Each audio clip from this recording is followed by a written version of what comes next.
When we're thinking of Hell Lord type beings, you probably think of Spawn from Image Comics, Ghost Rider from Marvel Comics. What about Mortal Kombat? You probably think of Scorpion. Thanks to timeline stuff, we've seen him as a human, we've seen him as a ghostly specter, super entity that can turn into bones and blitz you that way, having a whole bunch of superhuman abilities like flame projection. The reason why he's Hell Lordish in the first place, because Scorpion in his lore, he was once a member of the Shiryu ninja clan. No, he was dead, got resurrected by a sorcerer, which is why he can do all this type of stuff on top of his ninja training.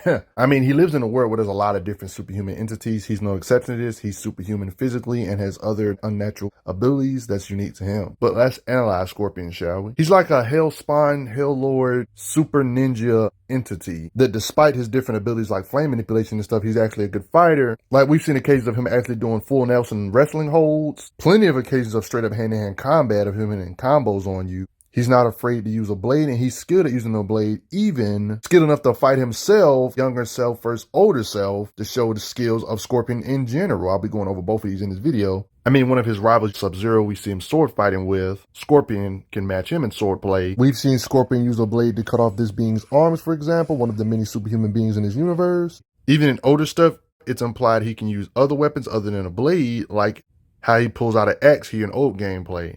And you guys know of this famous technique, come here. He would use this chain and blade to pull you towards him to close the distance if you're trying to stay far away. Despite there being timeline stuff, it seems like that's something he could do even back in the day too. It's just a classic Scorpion technique. Although there are comics that are canon, for confusion purposes, I'm just going to not go over no comics in this one, even though there's a good chance they are canon anyway. And some of them are pretty much confirmed to be canon, but just for confusion's sake, I'll just stick to video games. Because he's a video game character, we know video game stuff is accurate because he's considered a video game character. It's more safer to assume video game stuff is more reliable to go off of. One of the things that makes Scorpion scary is him being able to battlefield remove you to take you to the environment that would best suit him, like taking you to the Nether Realm so he can have an advantage, for example. And apparently in Scorpion's lore, when he fights in the Netherrealm, his strength is constantly increasing. Our reaches of the Netherrealm, my strength increases while yours fades. So one can say he has means to constantly increase his strength or stats if he takes you to another dimension, basically. One of the many universes in Mortal Kombat, or realms, one could say, is multiple realms in Mortal Kombat. This is one of the places that increases Scorpion's strength. He would even use teleportation in the middle of combat to get the edge over you. It's almost like having super speed. And in certain ways, the way he messes certain beings up,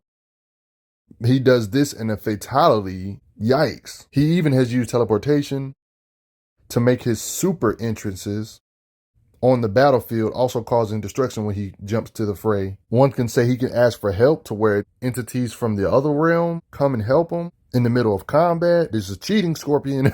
Like I already mentioned, flame projection he has and teleportation and stuff, but check this out. He can mix in flame with his weapons to make his weapons more dangerous. Like when he was fighting himself, thanks to time travel shenanigans, he used this chain to make fire hit his self, along with just like blasting and spamming a beam of fire from his hands. And if you try to blast him with fire, he can, he can kind of just tank it because he's a Hell Lord type character. He can shoot hellfire from below to hit you from the bottom without you seeing it coming. Blast from his hands or his face. All kinds of ways to attack you with fire. Adding all these aspects about Scorpion together makes him a formidable foe. Like, this type of stuff is gameplay. Some of these moves that they do in gameplay, like turning people into babies, is technically not one of his abilities. But some of these fatalities are actually canon to what these characters can do, like Scorpion, for example. Like, when we're talking about physical attributes, Scorpion actually has the muscle or physical strength to rip a being's head off with their spine connected to it. Heck, even stated, Scorpion ripped out his spine.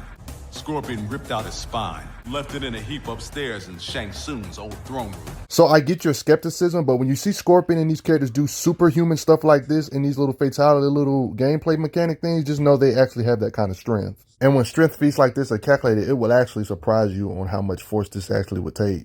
It's different from ripping somebody's head off alone, but when you rip off a head and with the spine still connected to it, that's a way more impressive feat of power and physical strength, which Scorpion can do.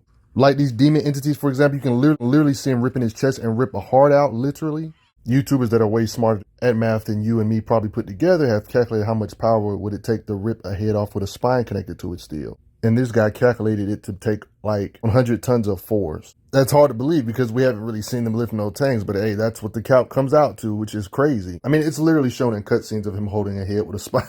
You know, it's just too much evidence of this kind of stuff, this kind of strength. If he can lift this much or exert this much power with his muscles, imagine how hard this guy can punch. Or better yet, if he can produce all this force with his arm strength and back or whatever and stuff like that, imagine what his kicks or legs would feel like. I mean, technically, if this is true about his strength, he would be able to tremble a tank with his kicks or punches. Maybe not destroy it completely, but maybe at least tilt it over or something like that. This is a way to show off Scorpion's physicals and fighting skills. He kind of scuffled with both of these beings, parrying attacks from both of them at the same time for a little bit. It's proven that he can actually fight enhanced cybernetic entities with his physical blows without necessarily using a blade to show his physicals. And one can say when it comes to his blast power, him being able to project fire, he can blast with more blunt force or more destructive power. In this particular scene, we can see Scorpion producing this much fire that's at least a couple stories tall, with one could say his blast power sending entities in the air, multiple of them with his flame projection. So one can say with his flame projection or blast power, he can at least blast over or delete house-sized structures with a single blast if he really felt like it. Now, I wouldn't necessarily say Scorpion's up there with the higher ends, like maybe I wouldn't say Scorpion's up there with the Elder Gods, but if we go by the comic, which I'm not really trying to go by in this video, sticking strictly to video game stuff, if we go by a comic, Scorpion's punches technically could actually damage Raiden himself. You can see blood coming out of his chin with his blows, cracking his face. But yeah, this is comics. People debate if this is canon or not, so I just said I'm not going to put this in this vid. Something to consider though, one of the main reasons why these mortal beings apparently can battle these guys in Mortal Kombat is because they keep on finding excuses to weaken them, like Raiden's power being weakened in Outworld, Scorpion's power being enhanced in Netherworld to kind of help bridge the gap. One can say, who knows, inconsistent writing. You get the idea. It's one of them situations where we haven't necessarily seen him actually threaten an entire city or tremble an entire city, but one could say there's an argument to be made that his attacks can hit that hard based on the other beings in his universe and what the scale of their level of attacks can do. He would naturally have to be somewhere in that ballpark to be able to hang with these other beings. Like this occasion right here isn't necessarily Scorpion, but you can get an idea of the different beings that are not necessarily gods or mages. You can see what they can do with their magic power or blast power and stuff like that. It can give you an idea of how strong this universe is built. Like beings like this, like Rain, for example, can summon vast waves that crush entire cities. So even though this feat right here isn't necessarily Scorpion's feat, Scorpion didn't make an entire city like sink or destroy or whatever. This can give you some implications that Scorpion could have higher limitations. They're just not really fleshed out. You know what I mean? I would definitely say building destruction isn't his limits based on some of the other top tiers like Citron growing size of a planet and stuff in her ultimate. Rain having the power to blow away a city with a wave of magic he summoned. So you guys' theories are more than welcome on what you think his limits are. There's really a lot of ways you can look at this. Do you think Scorpion could possibly, if he wanted to summon enough fire, do you think there's a chance he could blow away an entire city block or multiple city blocks or even maybe a small city? Your opinions are more than welcome. We just haven't seen his full potential fleshed out really, honestly. But what do you guys think? I want to hear you guys' thoughts on it. But before I get going, I gotta say thanks for the donations, everybody. Helps out a lot. Respect Scorpion, though. I'm glad you are enjoying your time on the channel. Make sure you check out the playlist on the channel to see other How Strong videos. If you like what this channel is offering, make sure you hit that subscribe button, and I will see you guys later.